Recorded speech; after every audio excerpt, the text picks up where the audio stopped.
नमस्कार, आप live cities का खास कार्यक्रम देख रहे हैं सुबह की चाय और मैं हूं वसीम खान। देखिए, सियासत गर्म है और चुनावी वर्ष भी। ऐसे में देखिए, एक बार फिर महाजुटान होने जा रहा है।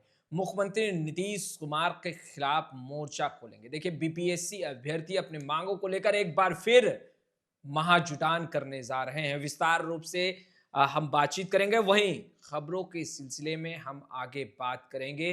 तेजस्वी यादव सिवान पहुंचकर देखिए ओसामा साहब से हिसाब लेंगे। वहीं हम बात करेंगे मुख्यमंत्री नीतीश कुमार और पप्पू यादव एक साथ। राजनीतिक कई मायने निकाले जा रहे हैं। वहीं मुख्यमंत्री नीतीश कुमार को बड़ा झटका लगा है। मांझी के पुत्र अब कांग्रेस में शामिल हो गए हैं। सियासत अचानक गर्म है। वहीं हम आगे खबरों के सिलसिले में देखिए बात करेंगे महाकुंभ। और ऐसे में पटना जंक्शन पर देखिए ठेलम ठेल है और भीड़ उमड़ी है। नो एंट्री, ट्रेनों में नो एंट्री। आखिर क्यों? हमारे साथ फ्रेम में आपको वरिष्ठ पत्रकार रवि उपाध्याय सर दिख रहे होंगे, जो कि बिहार की सियासत से लगातार आपको अवगत करा रहे हैं। खबरों के दुनिया में एक कदम आपको आगे रखते हैं। बिना वक्त जाया किए हुए सीधा सवाल लेंगे। सर, महाजुटान एक बार फिर? देखिए, निश्चित रूप से 17वीं बीपीएससी के अभ्यर्थी जो लंबे समय से लाठी डंडा वाटर कैनन का शिकार होते रहे, हाँ। उनकी मांग भी रही, लेकिन बावजूद इसके देखा गया कि पीटी का रिजल्ट परिणाम निकल गया। हम्म। हालांकि उसमें अभी भी और बीपीएससी की तरफ से कहा भी गया कि जो सवाल कहा जा रहा था हम्म। कि माने चपरासी स्तर का है, बहुत सॉफ्ट है, बहुत हल्का है, बावजूद इसके जो है सो कई ऐसे सवाल थे जो कि बोधगया कहाँ है या श्रेयसी सिंह कहाँ से में, तो यह सब कई सारे सवाल जो है सो का जवाब जो है सो नहीं दिया गया। हम्म। तो यह किस तरीके का है, और बीपीएससी तमाम प्रयासों के बावजूद जो है सो रिजल्ट पब्लिश हो गया। तो ऐसे में आप देख रहे थे कि जनसुराज के संस्थापक प्रशांत किशोर समेत तमाम विपक्षी पार्टियां इस आंदोलन को, इस सत्याग्रह को अपने पाले में करने की जुगत में थी, लेकिन बावजूद इसके देखिए क्या परिणाम निकला सबके समक्ष है। बिल्कुल। तो ऐसे में बीपीएससी अभ्यर्थियों ने मोहलत दिया है नीतीश सरकार को अच्छा। कि 24 घंटे का मोहलत है, अभी आप हम लोग के डेलीगेशन से बात कर लीजिए, नहीं तो 30 जनवरी को माने कल बिल्कुल। बड़ा और महाजुटान होगा। अभी हालांकि यह जुटान कहाँ होगा, गर्दनी बाग होगा या कहाँ होगा, इसका अभी स्थल का चयन नहीं हुआ, लेकिन ये बड़ा महाजुटान जब बीपीएससी अभ्यर्थियों का होगा तो निश्चित रूप से सरकार के लिए, देखिए हम बार बार एक बार कह रहे हैं कि यह चुनावी वर्ष है। ऐसे में तमाम बच्चे जो और बच्चियां जो इस आंदोलन की कवायद में लगी हैं, इस सत्याग्रह में जुटे हुए हैं, तो यह एक परेशानी निश्चित रूप से नीतीश सरकार के लिए क्या होगी। पूरे बिहार भर से अभ्यर्थी आएंगे? पूरे बिहार भर से अभ्यर्थियों का महाजुटान, यही अपील है उन लोगों का कि हम्म। अगर यदि सरकार चाहती है तो 5 जो उन लोगों के डेलीगेशन से जो 5 हैं प्रतिनिधि, उनसे बात करे और हम्म। इसको सॉर्ट आउट करे, जो लंबे समय से ऊहापोह की स्थिति बनी हुई है। हालांकि अब कैसे होगा, और आप देख भी रहे हैं कि जो सो पटना हाईकोर्ट में भी मामला दायर है, हम्म। वहां पर भी आपको कुछ न कुछ फैसला आपको 31 तारीख को निकल करके आएगा। तो ये अब अजीबोगरीब सी स्थिति बीपीएससी अभ्यर्थियों के समक्ष है। एक तरफ तो वही अब ये लोग चाह रहे हैं कि सरकार कोई इस पर मुहर लगाए, बिहार लोक सेवा आयोग कोई मुहर लगाए, लेकिन ऐसा कुछ दूर दूर तक दिखाई नहीं पड़ रहा है कि बीपीएससी इस पर कोई सॉफ्ट या कोई अगला कदम लेने वाली है, क्योंकि बीपीएससी ने रिजल्ट का प्रकाशन कर दिया है। बीपीएससी अभ्यर्थी जहां महाजुटान की तैयारी में है, मुख्यमंत्री नीतीश कुमार की टेंशन बढ़ा रहे हैं। वहीं मुख्यमंत्री नीतीश कुमार को बड़ा झटका लगा है, जेडीयू को बड़ा झटका लगा है। मांझी के पुत्र अब कांग्रेस के साथ। देखिए, एक तो इसको ऐसे समझा जाए हम्म। कि जेडीयू के एक्स एमपी हैं, मेंबर ऑफ पार्लियामेंट हैं, हम्म। राज्यसभा के सांसद रहे, अली अशरफ अंसारी। हम्म। तो अली अशरफ अंसारी सिर्फ माने जेडीयू के वह एक्स एमपी ही नहीं हैं, हम्म। वह ऑल इंडिया पासमानदा जो मुस्लिम है, उसके वह राष्ट्रीय अध्यक्ष भी हैं। हम्म। तो इस लिहाज से नंबर एक तो ये एक बड़ी बात हुई। दूसरा, आपने याद होगा कि गया में माउंटेन मैन के रूप से जो दशरथ मांझी रहे, अब तो नहीं रहे हम लोगों के बीच में, वो तो दशरथ मांझी के पुत्र हम्म। भागीरथ मांझी, हम्म।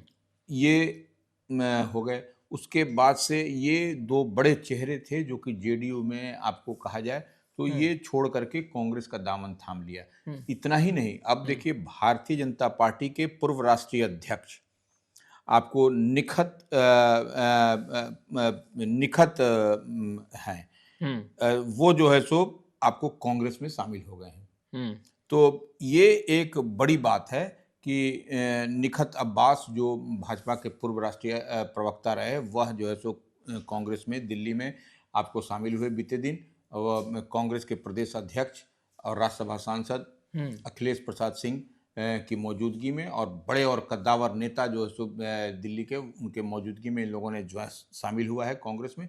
तो ये एक नीतीश कुमार के लिए निश्चित रूप से अली अनवर का आना, दशरथ मांझी का आना, यह एक परेशानी है। और देखिए जो भारतीय जनता पार्टी के पूर्व राष्ट्रीय प्रवक्ता हैं, वह भी जो है सो कहीं ना कहीं एनडीए फोल्ड में ही भाजपा के हैं, तो नीतीश कुमार की ही के लिए परेशानी, और ये सब बिहार से कनेक्टेड लोग हैं, तो ये निश्चित रूप से आपको परेशानी की सब का एक परेशानी की बात है। पॉलिटिकली अगर यदि देखिएगा तो एनडीए के लिए, नीतीश कुमार के लिए। तेजस्वी यादव सिवान जा रहे हैं और चर्चाएं तेज हैं कि तेजस्वी यादव सिवान पहुंचकर उसामा साहब से हिसाब लेंगे।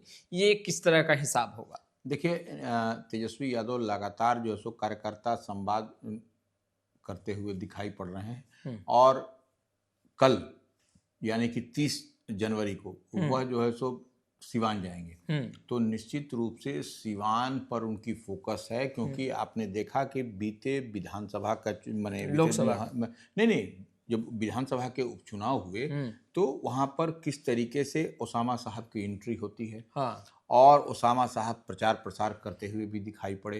तो अब आरजेडी की, तेजस्वी की, और उसामा जो है सो वह युवा हैं और मरहूम शहाबुद्दीन के वह पुत्र हैं। तो ऐसे में सिवान में जब तेजस्वी जाएंगे तो निश्चित रूप से उसामा साहब से उनकी 1-to-1 बातचीत होगी, और सिवान में महागठबंधन के लिए, आरजेडी की मजबूती के लिए क्या वहाँ हो रहा है, क्योंकि विधानसभा का इस बार चुनाव होना है।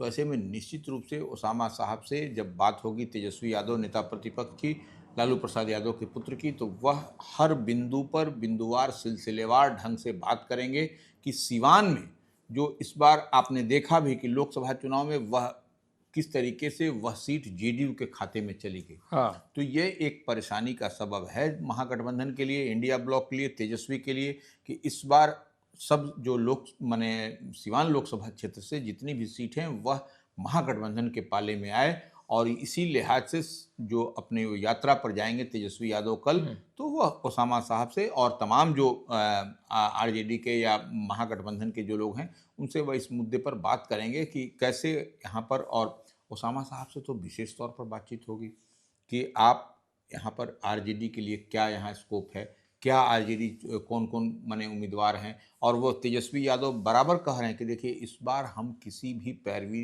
को नहीं सुनेंगे और किसी के पैरवी पर हम टिकट नहीं देने जा रहे हैं। जो जनता से कनेक्ट करेगा, जो बेहतर परफॉर्म करेगा, उसी को हम देंगे, और किसी की सिफारिश नहीं सुनने जा रहे हैं। तो यह लाउड एंड क्लियर मैसेज एक तरीके से तेजस्वी अपनी सभा के दौरान आम आवाम को और अपने विशेष रूप से अपने कार्यकर्ता को दे रहे हैं कि भाई अब जनता के बीच रहिए, जनता से दूर रहिएगा।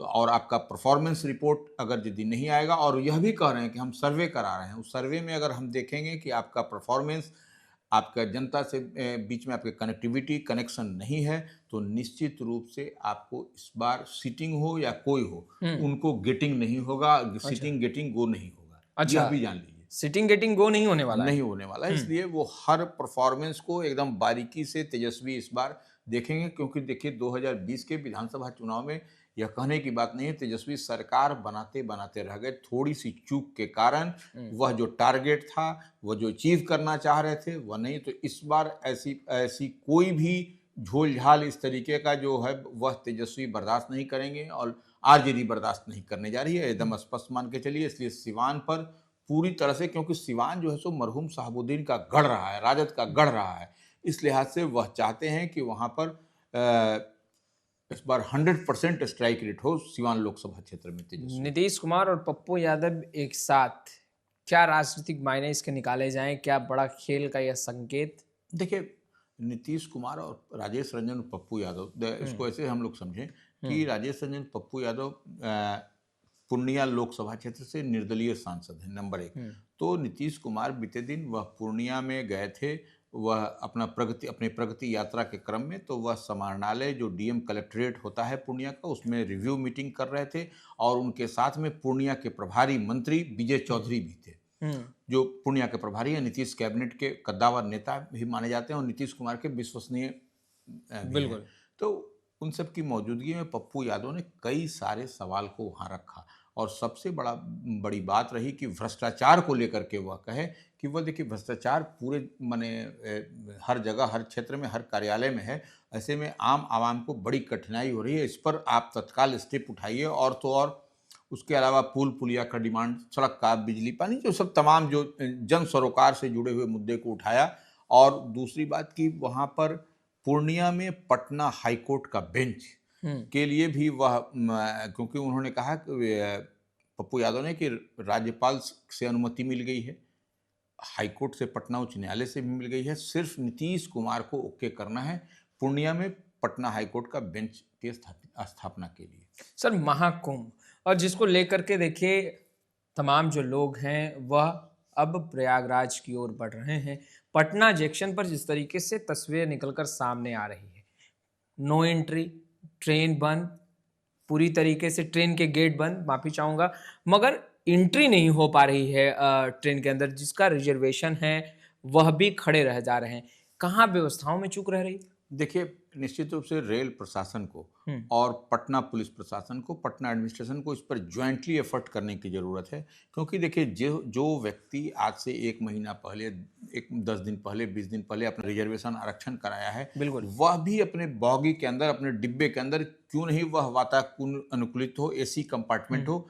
तो स्लीपर की तो बात ही छोड़ दीजिए, रिजर्वेशन बॉगी, एसी कंपार्टमेंट में भी जो रिजर्वेशन से जो यात्री हैं वह भी अपनी सीट से मने पर नहीं चढ़ पा रहे हैं, गेट लॉक कर दिया जा रहा है। और जिस तरीके से परेशानी हो रही है, और तो और देखिए महिलाओं को भी, महिला भी जो है सो परेशान है, महिला भी, यात्री भी हम देख रहे थे कि किस तरीके से प्रयागराज में जो चल रहा है महाकुंभ का, उससे कारण कई लोग परेशान हैं। अजीबोगरीब स्थिति है, जो इलाज कराने जा रहे हैं वह नहीं जा पा रहे हैं। और यही देखिए, पटना से जाने वाली ट्रेन नहीं, उधर से आने वाली ट्रेन में भी, आप बनारस से आप अगर यदि आ रहे हैं, वाराणसी से पटना आ रहे हैं, या आप बिहार की ओर आ रहे हैं, तो आपको हर ट्रेन में कमोबेश उसी तरह से भगदड़ की स्थिति, और कैसे लोग आ रहा है, एकदम लग रहा है कि जैसे बोड़ा कोंचा हुआ है, बिल्कुल, और नहीं तो खिड़की से लोग घुस जा रहा है, दरवाजा पर लटका हुआ है। तो ये रेलवे को अपनी कम से कम निश्चित रूप से, आप जब राशि बढ़ाए हैं, आप जब आम आवाम से पैसे आप ले रहे हैं, तो इतनी तो व्यवस्था होनी चाहिए कि जो रिजर्वेशन का डब्बा है, जो आरक्षित डब्बा है,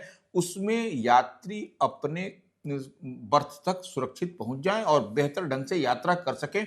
रेलवे तमाम कहती है कि यात्रा को बेहतर बनाने के लिए हम लोग प्रयास कर रहे हैं, लेकिन यह यात्रा का बेहतर जो स्थिति, जो दृश्य पटना जंक्शन पर दिखाई दे रही है, आने वाली ट्रेन हो या जाने वाली ट्रेन हो, तमाम सभी ट्रेनों में वह कोई भी क्लास हो, आप देख लीजिए कि वह लग ही नहीं रहा है कि वह आरक्षित, वह लग रहा है कि अनारक्षित डब्बा है, अनरिजर्व डब्बा है। उसमें इस तरीके से लोग अंदर बाहर में एकदम पैक्ट, जाम पैक्ट है वो। तो ये निश्चित रूप से रेलवे प्रशासन को इस पर तत्काल इस पर करना चाहिए, कदम उठाना चाहिए, नहीं तो आने वाले समय में देखिएगा कि कहीं ना कहीं कुछ इस पर मिस हैपनिंग नहीं हो जाए।